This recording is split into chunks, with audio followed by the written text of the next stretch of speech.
This is going to be a busy day. Happy Tuesday, beautiful people. Gumising na nga si Bunso at alas 5 ng madaling araw nang tayo ay gumising para mag-prepare ng almusal ng ating mga bagets dahil ngayon nga ay back to school na sila.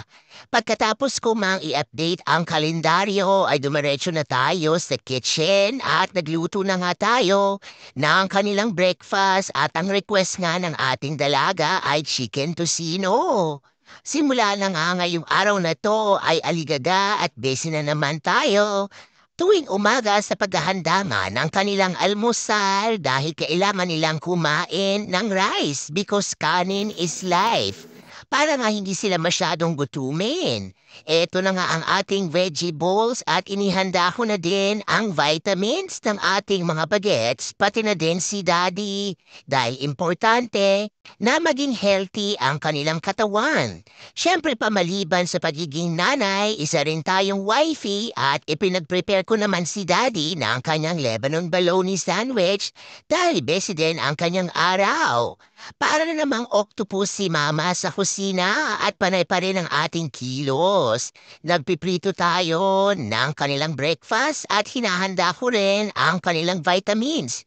Inilagay ko na nga ang white milk ni Bunso at naghahanda na sila sa itaas para nga sa kanilang first day of school. Si Mama nga ay hindi pa rin nakakapag-breakfast sa mga oras na ito at inuna muna natin ang pangangailangan ng ating pamilya. Binaliktad ko na nga ang chicken at maya-maya lang ay dumating na rin si Daddy. Siya na nga ang nagtuloy niyan pero bago tayo mag-prepare for work ay nilinis ko muna ang ating family room dahil kalat is a big no-no. Bumaba na rin si Bunso at ready na nga tayong pumasok for today. Siyempre pa ang ating outfit ay katerno ng ating CV school at talaga namang nagsuot tayo ng red, white, and black para suportahan niya ang ating mga anak. Nag-skincare routine na din tayo at naglagay na tayo ng ating moisturizer at serum at nilagyan ko rin ang aking mata ng eye cream. At ready na tayo for today. Siyempre pa, magkakaroon tayo ng first day family picture as always. Tapos nang kumain si Daddy at si Bunso at dahil Tuesday ngayon ay nag-unload na din si JJ ng mga clean dishes. Nagbe-breakfast na nga si Mama at kumain din tayo ng kanin at tocino at syempre pa ang ating pangmalakasang black coffee ngayong umaga. Bumaba na nga ang ating dalaga at naghanda rin siya ng kanyang babaunin for lunch dahil ayaw daw niyang bumili sa kanilang cafeteria. Talaga namang dalaga na ang ating ate at napakaganda ng kanyang attire at syempre pa nag-effort yan sa kanyang buhok. Kompleto ang ating pamilya at kami nga ni Daddy ang naghatid para alam natin kung saan nga ang drop-off at pick-up. Dahil posibleng kami rin ang susundo, kaya importante na alam namin ang proseso.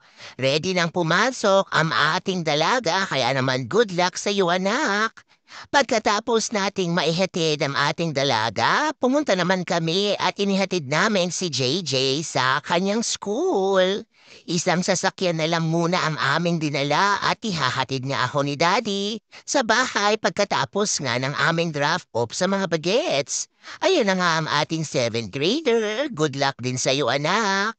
Galingan mo at sana ay maging maayos ang iyong school year. Siyempre pagkababa ni JJ ay dumiretso na nga kami sa bahay at hinatid na nga ako ni Daddy.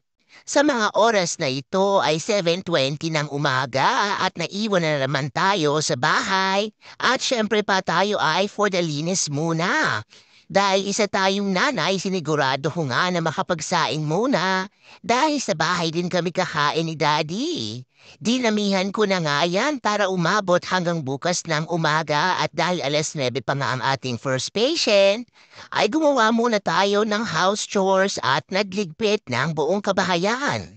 Dahil kalat is a big no-no at dahil gusto ko nga na pag-uwi ko ay malinis ang ating kabahayan, ay naglinis muna tayo sandali. At nag-drive na si Mama sa kanyang first patient of the day, pasado alas 8:30. Meron tayong nakaschedule na 4 na pasyente at ayan na nga ang ating nadaan ng traffic. Dito sa USA, kapag nakahimpil ang school bus ay kailangan mo ring mag-stop at hindi ka pwedeng mag-overtake.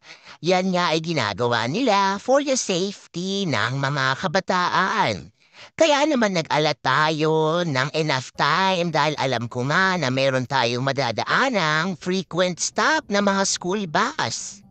Natapos nga ang ating trabaho, pasado 12:30 at kumain muna tayo sandali ng pananghalian. Nakauwi na rin si Daddy at talagang pilano nga namin na sabay nang kumain ng lunch dahil kami nga ang susundo sa aming mga anak. Kapag talaga kaya ng aming schedule ay inaantay namin ang isa't isa dahil bihira lang na kami ay magkasabay kumain ng pananghalian. Ako nga ang susundo kay ate at si daddy naman ang susundo kay JJ ngayong araw na ito. Nagmamadali na rin tayo dahil susunduin ko pa si ate for her orthodontist appointment. Kaya naman nag-drive na si mama papunta sa school ng ating dalaga. 1:20 nga ang pick-up at 2:00 ang kanyang appointment. Siyempre pa tayo ay nagmama-duty at pagkatapos nga ay nag-shopping na naman ang ating dalaga. Binilihan ko nga siya ng headphones at pagkatapos niyan, kami nga ay umuwi na dahil meron pa rin siyang kaganapan for today. Talaga namang besing-besi ang ating araw maliban pa sa ating regular work ay marami pa tayong mama duty para sa ating mga anak. Pagkarating naman namin sa bahay ay binuksan na ni ate ang ating in-order na volleyball shoes. Dahil deserve mo yan anak ay binilhan ko nga siya ng extra na pair dahil 1 taon nga ang kanyang volleyball tournament. Siyempre pa for the sukat ang ating dalaga at ang isang pares nga na mas malaki sa kanya ay isa sa oli natin.